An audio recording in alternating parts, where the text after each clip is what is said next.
नमस्कार। तनु की आवाज़ चैनल में आपका स्वागत है।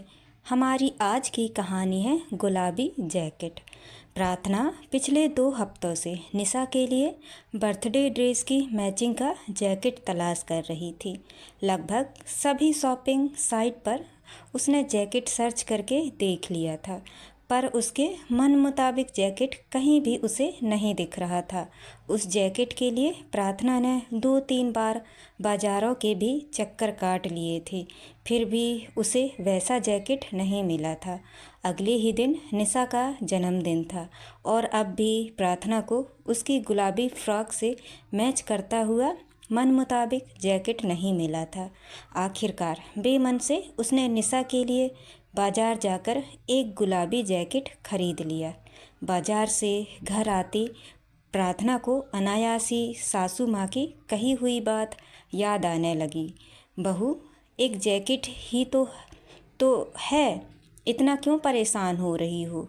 अरे, अगर फ्रॉक से जैकेट की मैचिंग 19-20 भी हो जाएगी तो कौन सा तूफान आ जाएगा।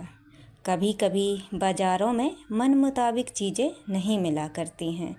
उनकी इस बात पर आंखें तरेतती प्रार्थना ने उन्हें बड़ा ज़ोरदार जवाब दिया था।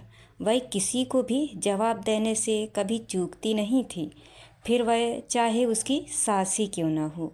अब उसे अपनी सास को कहे गए अपने ही शब्द याद आ रहे थे। माँ जी, अब यह आपका ज़माना नहीं है। अब बाज़ारों में ही क्या, घर में बैठे बैठे ऑनलाइन सब कुछ मिल जाता है। आप देखना, मैं बिल्कुल ऐसा ही गुलाबी जैकेट निशा के लिए मंगा कर रहूँगी। प्रार्थना ने यह बात माँ जी को एक मैगजीन में जैकेट की तस्वीर दिखाते हुए बड़ी अकड़ के साथ कही थी।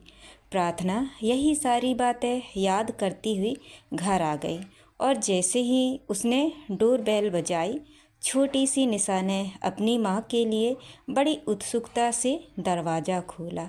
दरअसल निशा जल्द से जल्द अपनी माँ को अपना नया गुलाबी जैकेट दिखाना चाहती थी। घर के अंदर आते ही प्रार्थना निशा का गुलाबी जैकेट देखकर आश्चर्य से भर गई।